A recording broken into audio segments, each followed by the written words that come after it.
With Christmas coming in so closely, a lot of you guys are reaching out to me about January's intake, and obviously Jan's intake is another huge intake for the UK. So many students who are in the healthcare field but also outside the healthcare field are applying for it. And now, as a student, one of the biggest worries that you have is when you land in the UK, what is your first month going to be like? And in today's video, we will be talking a lot about this, and we'll be also chatting through some of the most important mistakes that I made as an international student in my first month and how you can avoid it.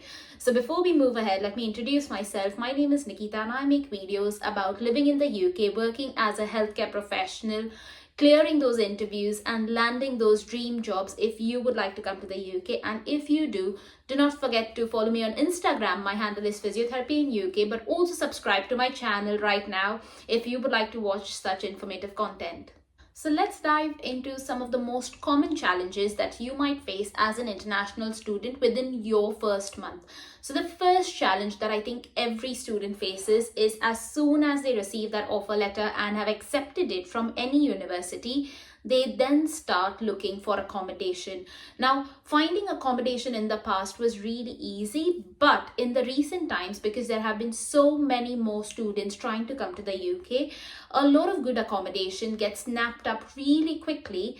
But the second thing that affects this accommodation hunt is the fact that there are lots of scams in terms of landlords, but also scam agencies in the UK where obviously students pay in their hard-earned money and are then not provided a good accommodation or are just scammed out of their money and are not even given accommodation.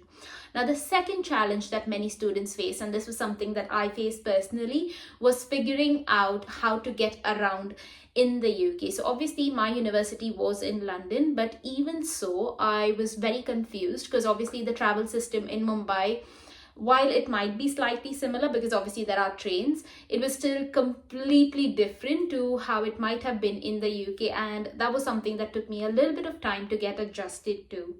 The third biggest challenge is trying to figure out your budget and spending based on your needs. And in that frenzy, in the first month, I remember overspending really high amounts of money as compared to what I would have done maybe say 2 or 3 months down the line when I knew how to budget better and which stores or which sort of markets I could attend for a cheaper but more affordable option in terms of groceries, but also other utilities. Like for example, if you look at SIM cards in the UK, some SIM cards are here which can cost you about £20 a month or £10 a month.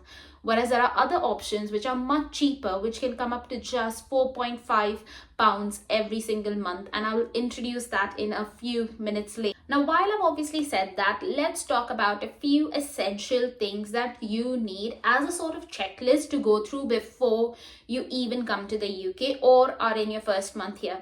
So the first thing I would advise you is get a SIM card.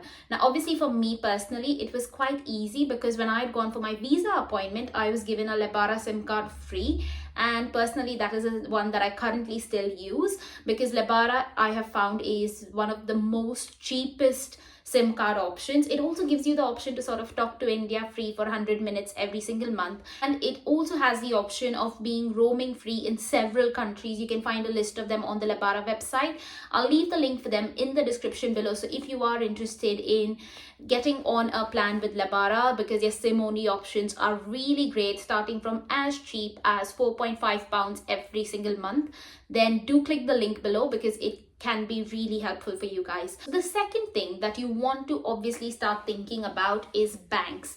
Now, I have said this before and I will say this again. If you want to open your account in a main high street bank, so high street banks are banks that have branches locally, and these can include big names like Lloyds, Barclays, NatWest, maybe even Royal Bank of Scotland, etc.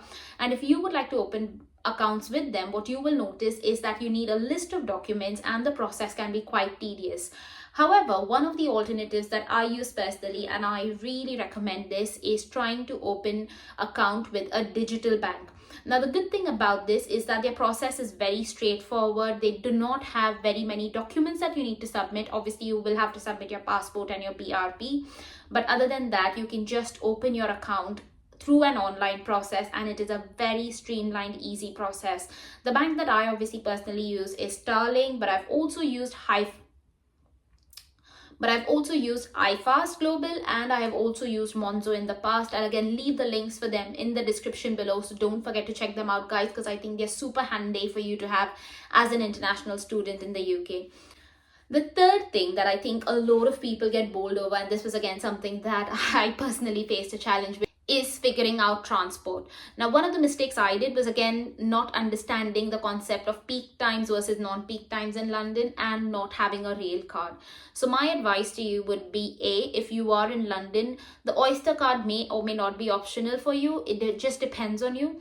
But what I would advise you to do is get a rail card, because if you use a rail card along with your Oyster card, you will be saving about 1/3 of the cost in off-peak travel time. So if you are going to university or coming back in off-peak time, then you will be saving almost 30% of your travel cost, which I think is huge. So don't miss out on that as well.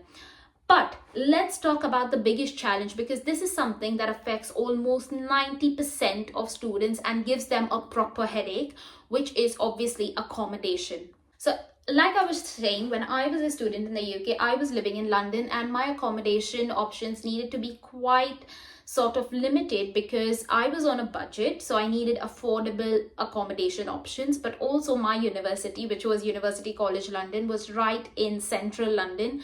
And accommodation over there, as you know, can be really expensive. So most of my friends who were from India at that point of time were living in zones 1 and 2, which is really close to the university, but I chose to live slightly further apart.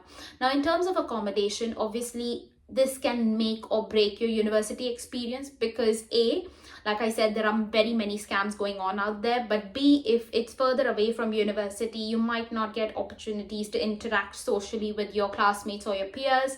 You might not have the opportunity to spend a lot of more time on campus, because obviously you're going to be making the commute back and front. And that brings me to the third point as well, which might not be that you would be spending lots of more time actually commuting to and from university, which might just mean that you have lesser time to work on your assignments and your exams, etc.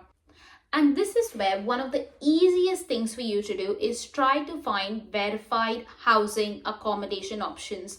Now, this is where I came across Amber Students. So Amber Students takes out the stress from the entire process and makes your home finding journey as an international student much easier in the UK.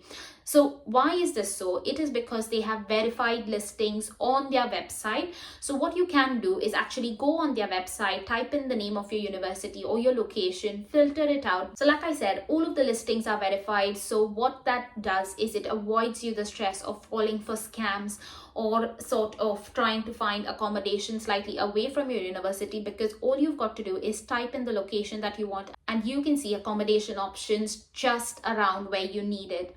Now, why is this again important for you to know is because most of the accommodation options with Amber get booked really early, because again, they are verified listings, they are affordable for many students, and also all of the good places around unis get snapped up really quickly. So this is your chance to get on there and book an accommodation with them today. And again, if you would like to do so, I'll leave the link for that in the description below, so don't forget to check that out, guys. Now, if I had known about Amber Students during my time, I think it would have saved me a lot of stress and hassle, which is why I advise you to definitely book your accommodation to Amber Students, and the link for that is in the description below. Now, like I said, another big mistake for me within my first month in the UK was overspending on my budget as a student in the UK. Now, this can easily be avoided, and I'm going to share a few money saving hacks with you right now. The first thing I would absolutely say, and I did not know about this, is cashback websites such as Top Cashback. They are super amazing, because what you can do is, if you are making an online purchase, so say for example you need a few groceries or you are ordering through Uber Eats or any other food delivery app, you can just go on this website such as Top Cashback or Quidco, and then they have links that will take you directly to the website that you need. And whenever you do that, you will receive a cashback of about £1 of about 1% to 10%, which I think adds up over the months. So that's another great way for you to save money in your first month as a student in the UK. The second thing that again I think I did not know about was that most of the supermarkets over here have loyalty cards. So what is a loyalty card? It's basically a card that is associated with that specific supermarket, and if you use that supermarket and use that card frequently enough, it helps you build points that can either then be sort of used as a reward, or it can be even used as cash. So then you can sort of use that to pay for some of your groceries. For example, Asda does a very good reward scheme where you can convert your points into cash, but so does Sainsbury's and Tesco. So I think they're definitely worth having these loyalty cards in your piggy bank based on what you're using in terms of supermarket.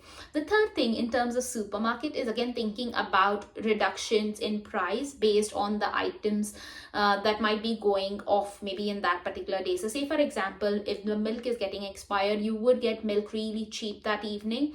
And trust me guys, maybe milk is not something you would want to do it with, but maybe say for example a few cookies that you know you're going to eat the next day for breakfast, or things like that, which I think again really go a long way in adding up. And again, these are simple things that you can do to make your life slightly easier, but also help you save money while obviously budget is tight.